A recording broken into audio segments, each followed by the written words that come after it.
நம்ம இன்றைக்கி வந்து சேப்பங்கிழங்கு வறுவல் வைக்க போகிறோம். அதுக்கு நம்ம சேப்பங்கிழங்கு வாங்கி கழுவி வச்சுருக்கோம்.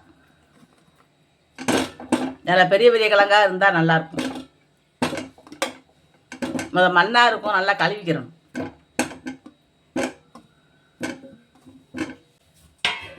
இப்போ இது முங்குற அளவுக்கு தண்ணி ஊற்றிக்கிறோம்.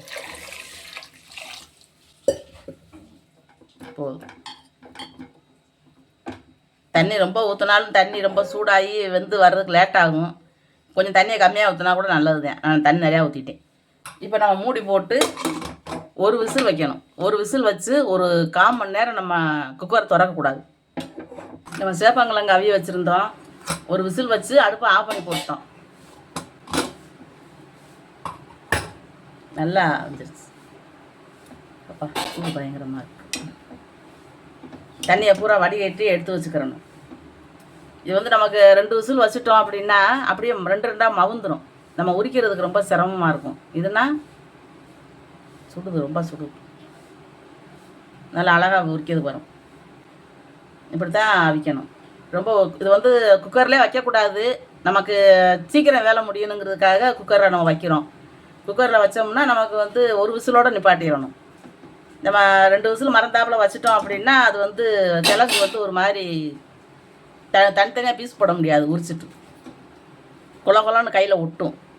அதனால் இந்த மாதிரி அவிச்சு எடுத்துக்கலாம். இல்லை பாத்திரத்திலோடு அவிச்சு எடுத்துக்கலாம். தண்ணியை நம்ம வடிகட்டிட்டு தொலியை உரிப்போம்.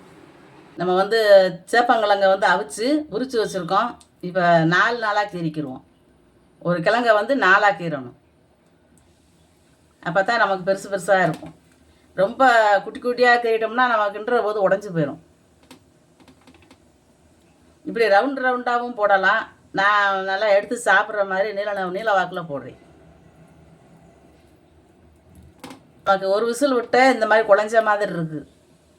முடிஞ்ச அளவு பாத்திரத்தில் தான் இதை வேக வைக்கணும். குக்கரில் போடுற பொருள் கிடையாது. இது ரொம்ப குலைவாக ஆயிரும். கிழங்கு ரொம்ப பெருசாக இருந்தால் 3ஆக வெட்டி போட்டுக்கிற வேண்டியதான். 6 பீஸாக வரும் ஒரு கிழங்கு. நம்ம இப்போ வந்து சேப்பங்கிழங்கு பொரிக்க போகிறோம். அதுக்கு வந்து முதல்ல வீட்டு குழம்பு பொடி கொஞ்சம் போட்டுக்குவோம். கொஞ்சம் கறி மசாலா பொடி நல்லாயிருக்கும். கொஞ்சம் காரத்துக்கு தனி மிளகாய் பொடி. நம்ம வீட்டு பொடியில் வந்து ரொம்ப உரப்பு இருக்காது. இது வந்து நமக்கு பச்சரிசி மாவு,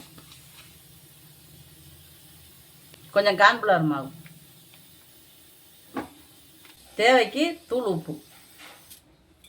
அதுக்கு எவ்வளவு தேவைப்படுமோ அந்த அளவுக்கு. இப்போ இதெல்லாம் கரைக்கிறதுக்கு கொஞ்சம் எண்ணெய் ஊற்றிக்கிறோம். தண்ணியில் நம்ம பிணையலாம். எண்ணெயில் பிணைஞ்சு போட்டோம்னா அது ஒரு மாதிரி வித்தியாசமாக இருக்கும். ரொம்ப கொசன்னு இல்லாமல் இருக்கும்.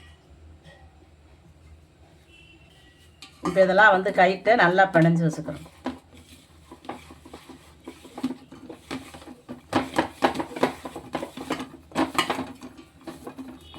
இந்த உப்பு எல்லாமே கரையணும். லேசாக கொஞ்சம் தண்ணி தெளிச்சுக்கிறோம்.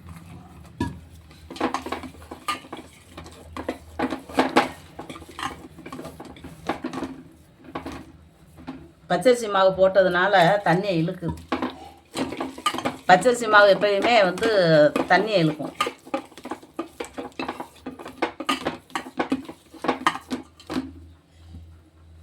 இப்போ 2 கருவேப்பிலை உரி வச்சுக்கிறோம், போட்டுக்கிறோம். இதுவும் போட்டால் நம்ம எடுத்து சாப்பிடும்போது நல்லாயிருக்கும்.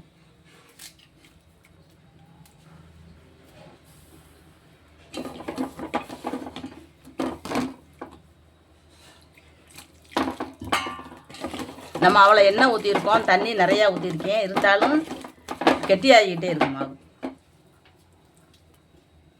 இப்போ இதில் வந்து நம்ம வெட்டி வச்சுருக்கிற சேப்பங்கிழங்க போட்டுக்கிறோம்.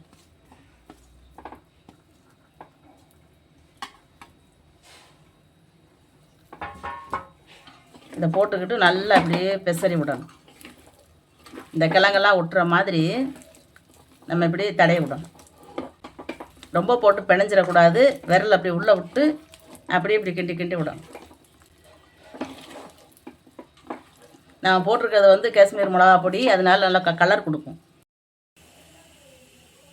நம்ம நல்லா சேப்பங்கிழங்க வந்து மசாலா போட்டு பரட்டி வச்சுருக்கோம்.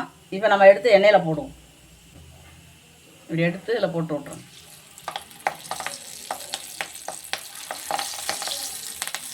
இப்படி ஒன்று ஒன்றா நம்ம எடுத்து அதை போடணும். அள்ளி நம்ம மொத்தமாக போட்டோம்னா இது வந்து அப்படியே ஒன்றோட ஒன்றா ஒட்டிக்கிறோம். ஆனால் வெந்ததுக்கப்புறம் தனியாக கலண்டு வந்துடும். இருந்தாலும் நம்ம போடும்போது தனித்தனியாக போடுறது நல்லது.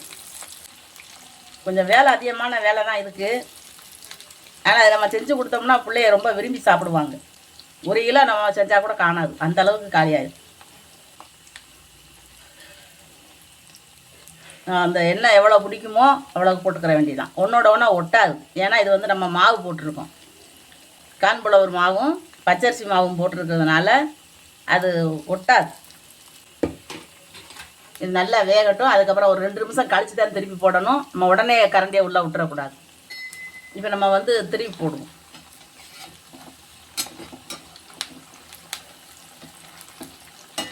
நம்ம எதுவுமே நம்ம போட்ட உடனே திருப்பக்கூடாது. 2 நிமிஷம் கழித்து திருப்பினாலுமே நம்ம ஒரு சைடில் தான் இப்படி எடுக்கணும். ஏன்னா நம்மளே மசாலையை கலரை விட்டுறக்கூடாது. இன்னும் கொஞ்சம் வேகணும். இப்போ நான் திருப்பி போடலை, இன்னும் கொஞ்சம் வேக வேண்டியது.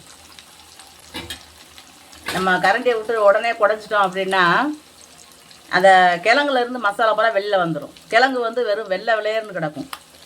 நம்ம ஒரு பொறுமையாக ஒரு 2 நிமிஷங்கிறதுல ஒரு 5 நிமிஷம் கழித்து நம்ம பிரட்டி போட்டோம்னா திருப்பி போடும்போது மசாலா வந்து அது வெந்திருக்கும். அப்போ நம்ம கரண்டிலையும் ஒட்டாது, பாத்திரத்துலேயும் ஒட்டாது. இப்போ நம்ம வந்து அந்த கிழங்கை திருப்பி போடுவோம்.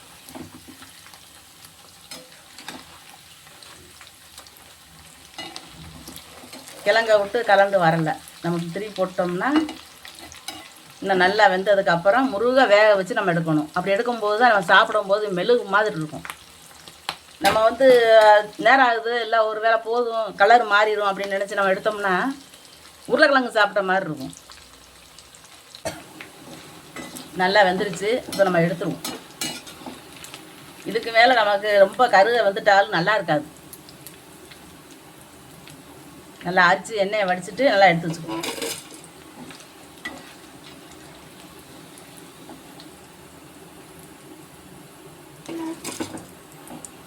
என்ன கலங்கலாக இருக்குது அப்படின்னா நம்ம வந்து டீ இருக்கிற சல்லடை வந்து பழைய சல்லடைகள் இருந்துச்சு அப்படின்னா நம்ம அந்த எண்ணெயை ஆற வச்சுட்டு அதை நம்ம வடிகட்டி எடுத்து வச்சுக்கலாம்.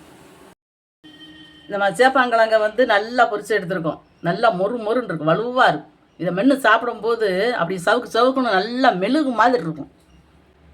சிக்கன் தோற்று போயிடும், அந்த அளவுக்கு இருக்கும். இதெல்லாம் வந்து கிழங்கு வந்து சின்ன பிள்ளைகளுக்கெலாம் கொடுக்கலாம். நம்ம மற்றது மாதிரி செஞ்சு கொடுத்தோம்னா சாப்பிடாதுங்க. இதுலேயே நம்ம வந்து கட்லெட் போடலாம்.